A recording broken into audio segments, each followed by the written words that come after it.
जब मेरे स्कूल में ज़्यादातर बच्चों की पूरी पढ़ाई हो गई थी तो दूसरी तरफ एक मैं था जिसका सिलेबस ही कंप्लीट नहीं हुआ था। लेकिन फिर क्या किया ऐसा मैंने उन 15 दिनों में जिसने मुझे स्कूल का टॉपर बना दिया, जानेंगे आज की इस वीडियो में। तो आज की इस वीडियो में मैं आपके साथ 6 ऐसे पॉइंट शेयर करने वाला हूं जिनको अगर आप फॉलो करते हैं तो आपका सिलेबस बहुत जल्दी कंप्लीट हो जाएगा और आप भी एक टॉपर बन जाएंगे। और अगर आप एक ऐसे बच्चे हैं जिसको पढ़ने में बहुत टाइम लगता है तो भी घबराने की जरूरत नहीं है। फाइनल एग्जाम से पहले आपका पूरा सिलेबस हो जाएगा और एग्जाम आपको बहुत ही आसान लग रहे होंगे। तो सीधा इस वीडियो को चालू करते हैं। तो पहला हमारा पॉइंट निकल कर आता है, एलिमिनेट करिए। हम और हमारे स्कूल वाले सबसे बड़ी गलती यही करते हैं कि हम बहुत सारी बुक्स फॉलो कर रहे होते हैं, जबकि सीबीएसई अपने सिलेबस वाले पीडीएफ में खुद यही बोल रहा होता है कि फाइनल पेपर पूरा का पूरा एनसीईआरटी से आता है। जब क्वेश्चन सीधे एनसीईआरटी से उठकर आ रहे हैं तो हम बाकी बुक पढ़कर अपना टाइम वेस्ट क्यों करें। तो ये गलती कभी भी मत करिए, अपनी पढ़ाई सिर्फ और सिर्फ एनसीईआरटी से करिए। अब दूसरा पॉइंट भी इसी से रिलेटेड आता है। आप बोलेंगे भैया एनसीईआरटी तो कर लेंगे लेकिन एनसीईआरटी के कुछ चैप्टर बहुत ही डिफिकल्ट लगते हैं और बहुत टाइम कंज्यूमिंग भी होते हैं, तो ऐसे में क्या करना चाहिए। अब जो बात बता रहा हूं उसको अच्छे से सुनिएगा। आप पहले बच्चे नहीं हैं जो बोर्ड एग्जाम दे रहे हैं, बोर्ड एग्जाम बहुत सालों से चल रहे हैं। अब यहीं पर एक बहुत शानदार ट्रिक आती है। आपको सबने बोला होगा कि हमें एनसीईआरटी बहुत अच्छे से करना चाहिए और इसके बाद प्रीवियस ईयर क्वेश्चंस भी बहुत अच्छे से करना चाहिए, लेकिन ये आधा सच है। हम दोनों में से किसी एक ही चीज को इंपॉर्टेंस दे रहे होते हैं। समझाता हूं। अगर आप एनसीईआरटी में कोई चैप्टर पढ़ रहे हैं, वो आपको बहुत ही आसान लग रहा है, तो ऐसे में आपको क्या करना चाहिए, एनसीईआरटी का वो चैप्टर बहुत अच्छे से करना चाहिए। और जब हम प्रीवियस ईयर क्वेश्चंस कर रहे हैं तो वहां टाइम वेस्ट नहीं करना चाहिए, वहां पर सिर्फ क्वेश्चंस पढ़ लेना चाहिए, क्योंकि चैप्टर हमने अच्छे से पढ़ लिया है, क्वेश्चन आ गया तो हमसे बन जाएगा। अब जस्ट इसके अपोजिट, अगर एनसीईआरटी में आप कोई चैप्टर पढ़ रहे हैं और वो आपको बहुत डिफिकल्ट लग रहा है तो वहां पर हमें एनसीईआरटी में ज्यादा टाइम वेस्ट नहीं करना चाहिए। एक बार जल्दी जल्दी से हमने एनसीईआरटी करा, उसके बाद पूरा फोकस हमें प्रीवियस ईयर क्वेश्चन में करना चाहिए। उसके क्वेश्चन भी अच्छे से पढ़िए और उसके आंसर भी अच्छे से पढ़िए, तो बोर्ड में जब वो क्वेश्चन आएंगे तो वो तो हमसे बन ही रहे होंगे। और बाय चांस कोई और क्वेश्चन आ जाता है तो चैप्टर हमने एनसीईआरटी से पढ़ा है, हम मन से आंसर भी लिख सकते हैं। बच्चे गलती यही करते हैं कि दोनों में बहुत ज्यादा टाइम लगा देते हैं और ऐसे में टाइम वेस्ट होता है। दोनों में से सिर्फ एक चीज को हम ज्यादा इंपॉर्टेंस दे रहे होंगे। लेकिन यहीं पर एक सवाल और आता है कि आखिर ये प्रीवियस ईयर क्वेश्चंस हम करेंगे कहां से। तो 3 ऑप्शन है। सबसे पहला आता है, कोई भी मार्केट से एक अच्छी क्वेश्चन बैंक आप परचेज कर सकते हैं। दूसरा ऑप्शन है, आप YouTube पर सर्च कर सकते हैं, YouTube पर आपको प्रीवियस ईयर क्वेश्चंस की बहुत सारी वीडियोस मिल जाएंगी। और तीसरा ऑप्शन है हमारा गूगल।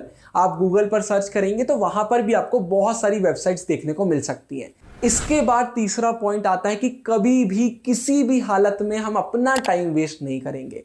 सारे टॉपर्स इसको फॉलो करते हैं। हम इंटरनेट के ज़माने में जी रहे हैं, सारी रिसोर्सेस अवेलेबल हैं, हम अपना टाइम वेस्ट नहीं करेंगे। देखिए एग्जाम्पल से समझाता हूँ। जैसे आपको इंग्लिश में राइटिंग स्किल्स करना है तो एक काम तो आप ये कर सकते हैं कि अलग अलग जगह पर जाकर फॉर्मेट देख रहे हैं, उसको अपनी कॉपी में लिख रहे हैं और बहुत ज़्यादा टाइम उसमें इन्वेस्ट कर रहे हैं। या फिर आप क्या कर सकते हैं, यूट्यूब पर, गूगल पर या कोई और ग्रुप्स में जाकर सर्च कर सकते हैं। हो सकता है किसी ने पहले से इसका एक पीडीएफ बनाकर रखा हो और उसको हम डाउनलोड कर लें, हमारा 1 मिनट में पूरा काम हो जाए। तो ऐसा करके हमें हमारा टाइम बचाना है।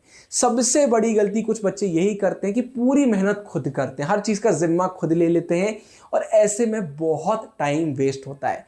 हमें मेहनत वही करना है जहां पर किसी और ने नहीं करी हुई है।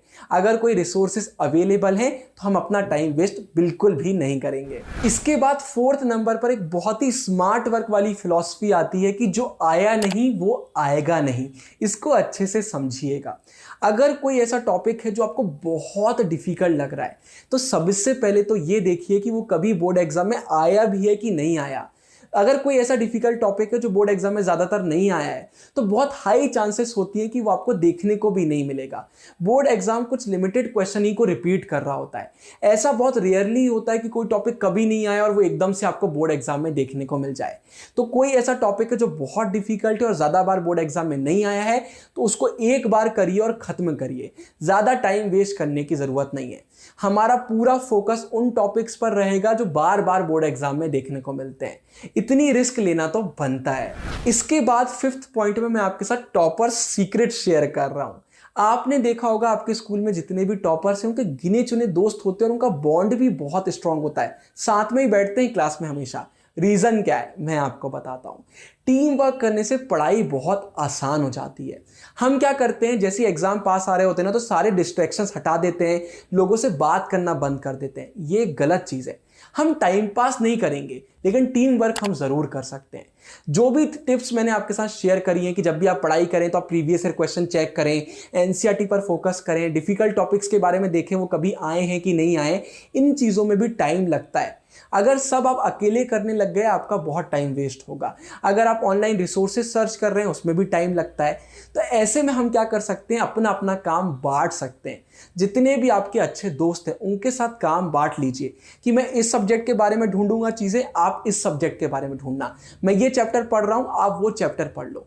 अगर आप लोगों की मदद करोगे तो लोग आपकी मदद करेंगे। तो ये हमें करना पड़ेगा। दोस्तों के साथ एक अच्छी टीम वर्क आप करिए। क्या मैं चैप्टर 1 कर रहा हूं, इसके जो भी PYQs हैं, जो भी चीजें वो मैं आपको भेज दूंगा और उनको भी ऐसे कोई चैप्टर आप दे सकते हैं। और आपके पास जो स्टडी मटेरियल है वो भी आप शेयर कर सकते हैं। तो टीम वर्क करने से ना बहुत टाइम बचता है और सिलेबस सबका बहुत आसानी से हो रहा होता है। इसके बाद लास्ट पॉइंट आता है सैंपल पेपर्स।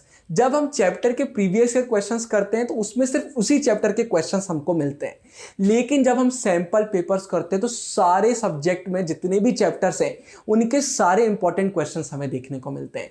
तो जब हम सैंपल पेपर्स को अच्छे से सॉल्व करते हैं ना तो बहुत अच्छे से हमारी एग्जाम के लिए प्रैक्टिस और रिवीजन हो जाता है।